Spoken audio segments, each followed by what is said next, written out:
Alright, guys, we are here. We are finally going to be talking about Power Book 4 Force. Mm, I don't even know where to begin. So, there was a lot revealed in this first episode. So, it leaves off where Tommy finds out about Maria, where she was taken by her brother. And again, it switches over. And Maria was going to take out Miguel. Because again, she was threatening him.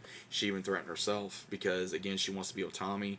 And she even told him, like, you leave me alone, you don't tell me what to do, and I won't tell Shay about, you doing this to try to get a one up on him.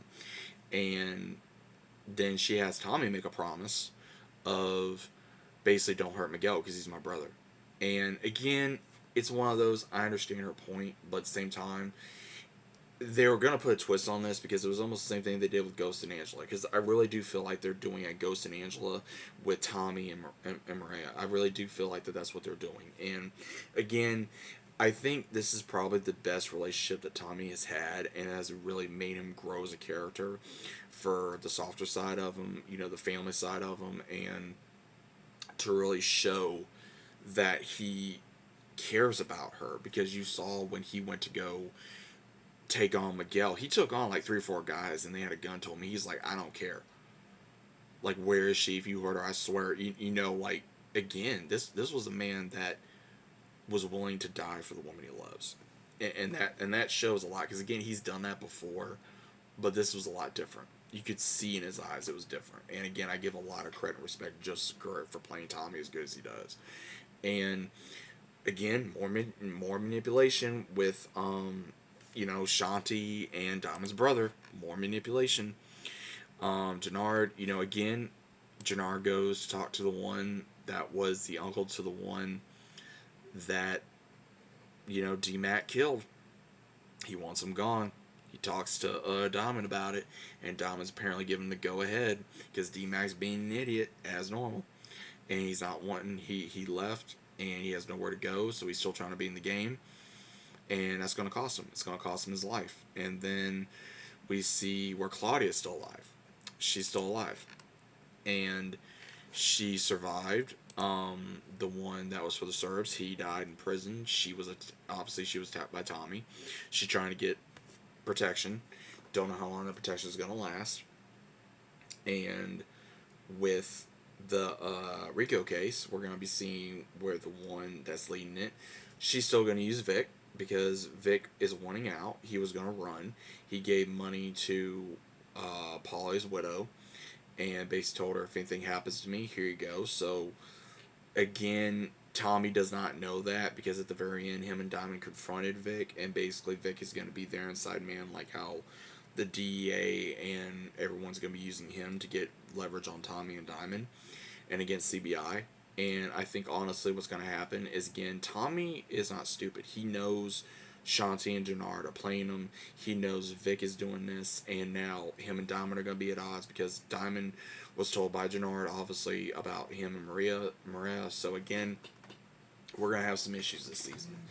I think a lot of people are wondering when exactly is it going to be possible that Tariq is going to show up. Like, what point is he possibly going to show up? And there's been a lot of theories out there. I think if Tariq does show up this season, I think if he does, it would make sense to a certain degree. A lot of people are wondering. I think honestly, it's going to be probably mid-season. I'm thinking it's going to be mid to late season. It's going to happen, and when he does, he's probably going to meet Diamond. He's probably going to meet Jannard. He may meet Maria, and I got a phone. Him and DMAC either are going to have a problem, or he's gonna be like, whatever, but like, okay, why aren't you listening? Because again, Tariq, he's gotten older, he's got a little wiser, but at the same time, he's still a young kid, and then DMAC, he still got that teenager mentality, but at the same time, Tariq, he has that mentality, but he's also a little bit older, and he knows what's important, and he also knows how to play the game. DMAC is still learning, and at some point, Tommy's gonna teach him the game, and again, I don't know if Diamond was being 100% with Jannard. I don't know if he was playing him because again he knows if D-Mac goes down, then he's gonna have Tommy on his ass, and I think that's the last thing he probably wants is Tommy going up against him, because right now Tommy is gonna have to deal with Miguel because Miguel's still trying to take over the streets. Him and Tommy are gonna be playing basically shadows right now of, even though he made a promise to Maria that he was not going to do nothing to Miguel, again, I guess he's going to have others do the work for him, like what Miguel's trying to do to Tommy. Because, again, they both made a promise to not, hurt the other one. But, again, it's business, it's the streets. So, again, I don't know how this is going to end. I don't know how this is going to end because I was really eager to see this season. They left us on a big cliffhanger, and that cliffhanger got, like, I don't feel like there was a point at cliffhanger now because I feel like the cliffhanger got resolved within like 10 minutes of the show, so I could be wrong. I don't know. But overall, I'm excited that Power is back again. I know this is gonna be the last season for book 4, but I'm looking forward to seeing where this series is gonna go and how it's gonna progress, and where Tommy's gonna go next. Because obviously, they've said this is not the end of Tommy's story, and who's gonna survive, who's gonna walk away, who's gonna be the king of Chicago. Is Tommy going to give the throne to D-Mac? Is he going to give the throne to Diamond? Is him and Maria going to go somewhere and leave? And is he going to start business someplace else? What's going to happen? Let me know your thoughts about this, guys. This is my first thoughts this season. I'm ready. I hope you are too. Let me know what you think, and I'll see you as always on the next one.